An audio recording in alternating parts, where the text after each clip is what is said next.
Bonjour Laetitia, merci pour votre intérêt pour mon expérience et pour votre intérêt pour la ville de Casablanca.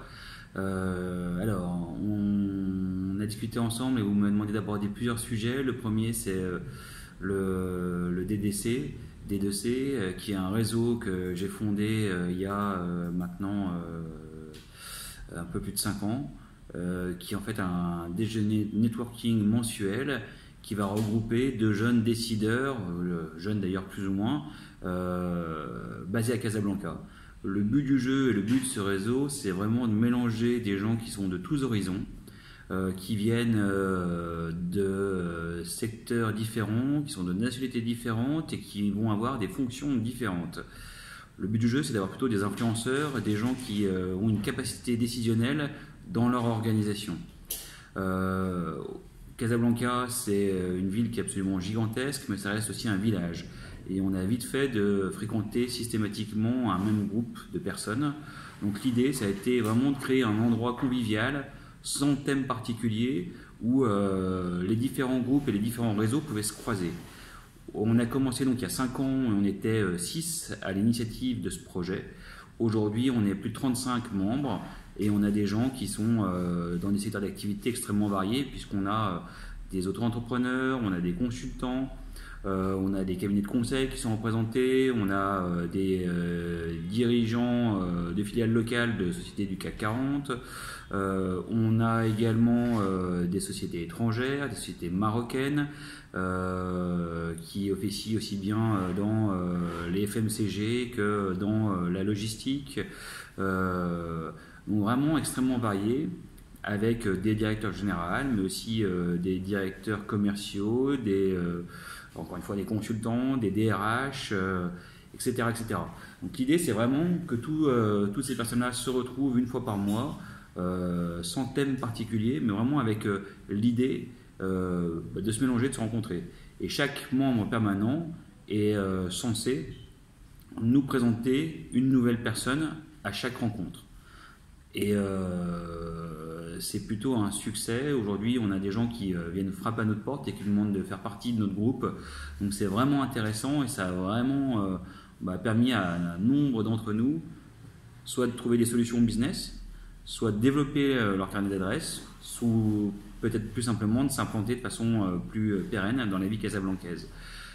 Sachant qu'aujourd'hui, on a un groupe qui va être à 2 tiers d'étrangers et 1 tiers de Marocains, et que idéalement, il faudrait qu'on inverse cette tendance pour que ça soit le plus représentatif de la vie économique marocaine possible.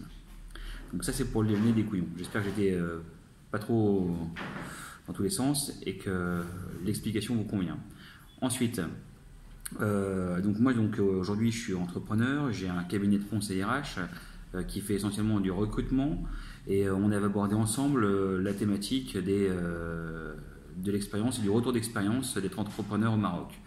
Alors, si on arrive au Maroc en se disant qu'on est français, étranger et qu'on va apprendre des choses aux Marocains, je pense qu'on va vite avoir fait de se planter et qu'on n'aura pas grande chance de réussite. Casablanca, c'est une ville qui est extrêmement développée, qui ne nous a pas attendu pour avoir l'essentiel des services et des métiers présents sur la ville. Aujourd'hui, les points de différenciation, ça va être déjà de créer et développer un réseau, d'où l'initiative précédente du DDC, et également de faire preuve de sérieux, d'engagement et de persévérance. Monter son business ici, si on n'a pas un réseau déjà bien établi, c'est extrêmement complexe. Le bouche-oreille est à la fois extrêmement efficace mais extrêmement long à se mettre en place. Vous avez besoin d'être recommandé, vous avez besoin d'être choisi, sélectionné dans un premier temps par des influenceurs qui vont vous permettre de faire décoller votre business. Moi, ça a pris 3 ans pour décoller et là, au bout de 5 ans d'existence, on commence à être bien établi. Mais ça a été un vrai challenge au début de l'expérience. Ensuite, je dirais que pour les autres éléments, il il faut être patient, il faut être humble et on peut entendre fréquemment des plaintes quant au niveau des démarches administratives à Casablanca. C'est pas toujours simple, mais il y a toujours une solution. Il faut être patient. Et je dirais que ce qu'on peut aussi beaucoup entendre, qui pourrait être besoin de bac chiche, besoin de graisser la pâte, moi j'ai mené absolument toutes mes démarches sans donner un dirham de pot de vin ou quoi que ce soit. Donc certains le font, certains pensent que ça va faciliter les choses. Je ne suis pas intimement convaincu. Je pense qu'il faut plus se renseigner, être bien accompagné, avoir la bonne information et respecter les démarches qui peuvent être parfois un peu longues, mais ça c'est l'un des grands bonheurs du Maroc, c'est que tout est possible et que tout finit par arriver et se résoudre. Donc voilà, je dirais que pour l'essentiel de mon expérience d'entrepreneur d'une façon globale. Alors, ensuite un autre thème était le climat des affaires. Alors le climat des affaires, je vais faire une réponse un peu bateau. Nous, on est une jeune entreprise, 5 ans d'existence, on a une croissance qui est forte. Cette année, on va faire 60% de croissance. On va en faire à peu près la même chose de planifié en 2019. On avait fait 100% de croissance l'année précédente, mais on ne part pas très loin. On est jeune, donc faire des croissances de cet ordre-là, c'est pas quelque chose d'extraordinaire. Maintenant, si je me réfère au dire de mes intervenants, des personnes avec lesquels je travaille, de mes clients, de mes partenaires, on entend un petit peu tous les sons de cloche. J'ai pas mal de partenaires qui sont dans le milieu du BTP, de la construction, et qui vont envisager la situation actuelle comme étant complexe, compliquée, avec des niveaux de construction qui ralentissent, un indicateur qui est la consommation de ciment annuelle, qui est a priori plutôt en régression au Maroc, donc ce qui n'est pas un signe macroéconomique pour cette activité-là très favorable.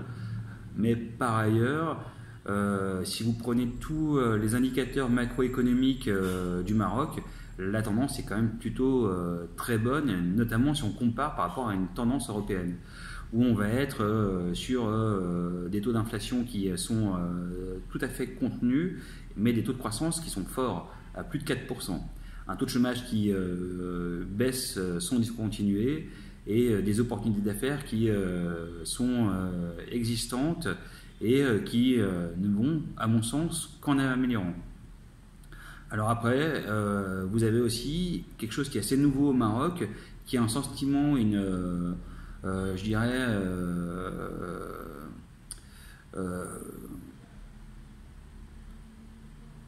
un sentiment de contestation et de rejet de la situation actuelle par, je dirais, une proportion assez large de la population marocaine, avec, alors il y a eu le boycott qui était en mai ou juin dernier, qui a durement impacté certaines sociétés marocaines et françaises.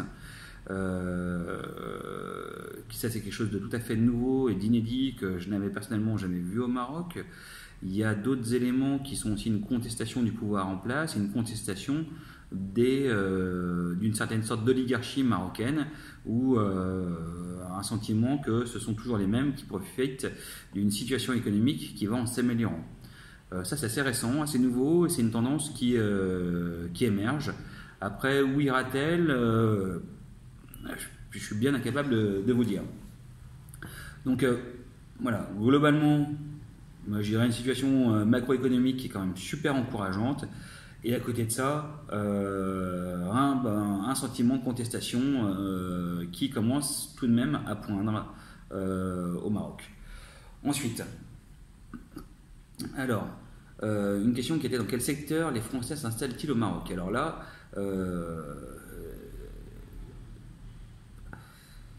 j'ai une tendance qui tend à émerger, ça va être la mise en place de systèmes, plutôt de structures qui vont viser à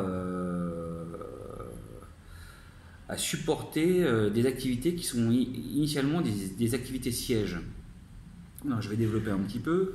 Aujourd'hui, j'ai des partenaires, des clients pour lesquels je recrute. Donc, on a un cabinet de recrutement qui vont recruter des équipes entières pour reprendre des activités qui étaient initialement dédiées au siège. Ça va être de la comptabilité, ça va être des bureaux d'études, ça va être de l'IT. Donc vraiment la mise en place de départements à distance de façon assez conséquente, et c'est une vraie tendance qui se dégage. Il y a eu les grands cabinets d'audit qui ont commencé la démarche. Donc on peut parler de Deloitte, on peut parler de Price, qui sont vraiment dans l'optique d'avoir des activités subalternes gérées par des équipes dédiées au Maroc, mais pour les pays d'origine. C'est le cas aussi d'entreprises industrielles. C'est également le cas pour de plus petites structures qui vont être des structures PMI, PME françaises qui ont choisi d'avoir une partie de leurs opérations traitées sur un pays où les salaires moyens sont moins importants. Donc ça, c'est une grande tendance selon moi et qui a tendance à s'accélérer. Ensuite, alors, Casablanca, les points positifs, les points négatifs. Alors là, je pense que vous êtes assez mal tombé pour les points négatifs. Moi, je suis red dingue de ma ville. Je trouve que c'est bouillant, je trouve que c'est animé, ça ne s'arrête jamais, tout est relativement facile. Alors ouais, il y a la circulation, la pollution, pas tant que ça, parce que finalement on est une ville qui est au bord de l'océan. Donc, il ne me semble pas qu'il y ait des nappes de pollution dingues à Casablanca. Alors, c'est plutôt après des problématiques d'hygiène et de salubrité avec des poubelles pas forcément ramassées ou des containers à ordures dans un état juste catastrophique et qui débordent. Mais à côté de ça, le fond de l'air est plutôt bien mieux que n'importe quelle grande ville d'Europe qui serait dans les terres. Le climat est absolument dingue. L'été, on va être sur du 32 degrés max, et l'hiver, il va faire allez, minimum 14 degrés. On a passé notre 1er janvier 2019 en maillot de bain à la plage à manger des huîtres, des oursins et à boire du champagne. Donc il y a quand même plus désagréable comme contexte et comme cadre de vie. Je pense qu'aussi il y a quelque chose qui est en train de se transformer et qui a beaucoup évolué depuis notre installation au Maroc. C'est que la proposition culturelle est en train d'évoluer et de se développer, qu'on a de plus en plus d'opportunités de sortie au Maroc. Après, il reste cette problématique d'avoir accès à l'information et de savoir ce qui se passe, et où, quand, comment, avec un éclatement des zones où les différents événements peuvent se produire. Ensuite, pour ce qui est de la sécurité, alors, la sécurité à Casablanca, encore une fois, je ne suis pas très fair sur ma ville. J'adore et je pense que c'est super safe. Je me sens bien plus en sécurité dans le centre de Casablanca, je suis lyonnais d'origine, que dans le centre de Lyon. Je préfère être boulevard Zertouni la nuit à Casablanca que d'être rue Bellecour à Lyon. C'est un sentiment de sécurité qui est lié au fait que j'ai jamais eu aucun problème à Casablanca. Après, je suis aussi un homme. Je sais que mon épouse ne partagerait pas du tout ce sentiment de sécurité, et que j'ai une fille qui a 12 ans et que pour moi, il est inconcevable que passer la nuit, elle puisse être toute seule dans la rue. Alors la nuit tombe vers 18h30 en ce moment, donc c'est relativement tôt, mais aller chez l'épicier d'à côté pour acheter de l'eau, je ne la laisse pas y aller toute seule. Mais à côté de ça, c'est plutôt super safe, surtout si vous êtes un homme. Ensuite, pour ce qui est du coût de la vie, alors il y a eu une étude Mercer qui était sortie il y a quelques années. Le coût de la vie à Casablanca est comparable au coût de la vie de Lyon ou d'Istanbul. Donc on est sur des niveaux de vie qui sont à peu près similaires, avec sans doute un niveau du coût du logement qui est plus important, mais on va se rattraper sur d'autres charges qui vont être moindres, quant à la nourriture, quant à la participation de personnel de maison au sein de votre foyer. Grosso modo, vous auriez une femme de ménage pendant 2 heures par semaine à Lyon, bah, ça coûte à peu près la même chose d'avoir quelqu'un à temps plein chez vous toute la semaine, grosso modo.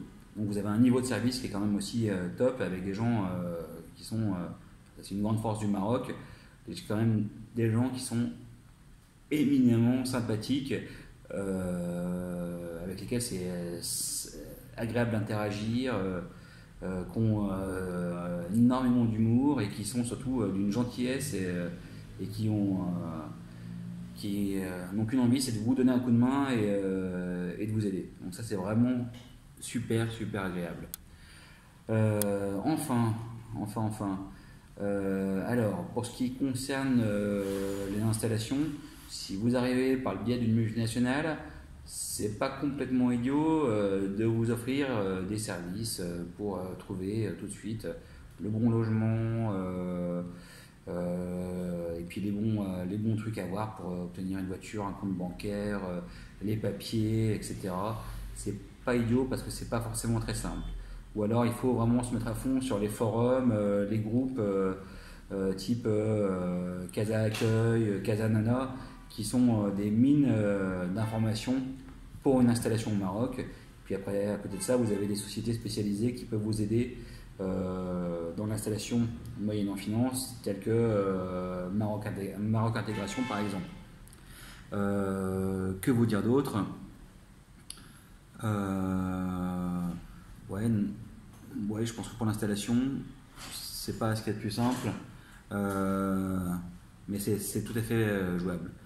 Et enfin, alors, la dernière question qu'on avait évoquée ensemble, c'était les différences interculturelles qu'il y a entre nos deux peuples. Alors là, si vous avez 5 émissions à consacrer au sujet, ça serait sans doute pas de trop. On partage beaucoup de choses en commun, mais maintenant, et il y a aussi beaucoup de différences. Mais moi, s'il y a quelque chose que j'ai envie de dire à propos du Maroc, c'est qu'au final, il n'y a pas de règles. Il n'y a pas... Ouais, il n'y a absolument aucune règle. Vous allez dans la rue, vous allez trouver une femme habillée en burqa, comme vous allez avoir une jeune femme légèrement voilée, comme une autre pas voilée mais super chic en tailleur, ou une autre encore en jean taille basse et string qui dépasse. C'est vraiment pas de règle. Et ce qui est génial, c'est que quand même tout le monde cohabite de façon plutôt intelligente. C'est-à-dire qu'il n'y a pas de jugement entre les gens. Alors, c'est un peu faux ce que je raconte, mais l'idée, elle est quand même là, c'est que le Maroc, vous